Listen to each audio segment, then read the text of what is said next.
Differing strands with in the movement. Non cooperation खिलाफत movement जनवरी 1921 में start हुआ। जो सोशल ग्रुप्स थे वेरियस, उनकी अलग अलग एस्पायरेशंस थी इस मूवमेंट को लेके।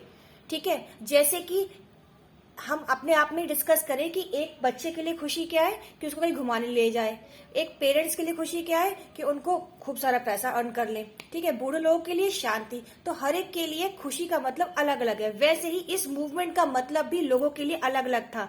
शहरों में अलग था, ट्राइबल एरियाज में अलग था, गाँव में अलग था। क्लियर है? तो चलिए वही आज हमें डिस्कस करना है। Today's topic is the how the movement unfold in the towns.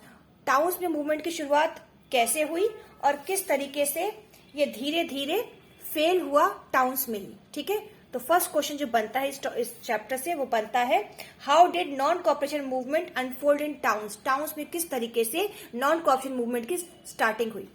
Let's begin.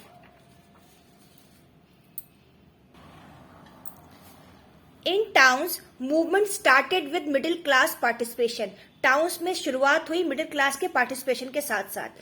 Thousand of student left there government control school. हजारों बच्चों ने वो स्कूल छोड़ दिए जो ब्रिटिश गवर्नमेंट चलाती थी। Headmasters and teachers resign from the government control school. उसी स्कूल के हेडमास्टर और टीचर ने भी रिजाइन कर दिया ब्रिटिश गवर्नमेंट के द्वारा संचालित स्कूलों से।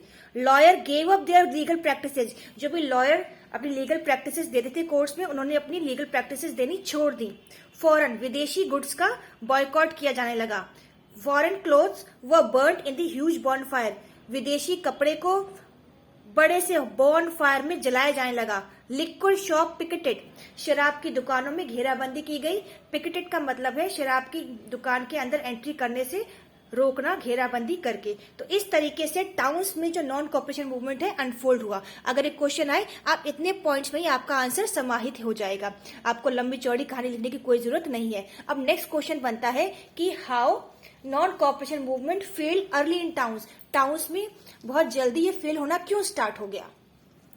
How non cooperation movement failed early in towns. तो पहली बात, खादी वॉज टू एक्सपेंसिव। जब लोगों ने फॉरेन गुड्स का बहिष्कार किया, फॉरेन कपड़े का बहिष्कार किया, तो उनसे कहा गया था खादी पहनो। अब खादी जो थी, क्योंकि वो हैंडमेड थी, तो थोड़ी महंगी पड़ रही थी। Then the British produce mill cloth. जो ब्रिटिश मिल्क में क्लॉथ पर बनता था वो थोड़ा सस्ता पड़ जाता था और खादी बहुत महंगी पड़ जाती थी। तो कब तक खादी पहनते, तो मजबूरन गरीबी भी थी, तो मजबूरन उन लोगों को ब्रिटिश वाला कपड़ा पहनना पड़ा। और जब उन्हें पहना तो इस तरीके से नॉन कॉपरेशन मूवमेंट एक तरीके से फेल ही हो रहा था। उसके बाद poor people could not afford to wear khadi. Clear है? Next, for the movement to be successful. अगर मूवमेंट को सक्सेसफुल बनाना था तो उसकी जगह अल्टरनेटिव स्कूल खुलवाने थे। बच्चों ने गवर्नमेंट के ब्रिटिश कंट्रोल स्कूल छोड़ने की इच्छा जाहिर की थी, ना कि पढ़ना छोड़ने की, क्योंकि अगर स्कूल नहीं होंगे तो वो पढ़ेंगे कहाँ, और इंडियन स्कूल थे ही नहीं वहां पे। तो क्या हुआ, Indian institution had to be there which were not there.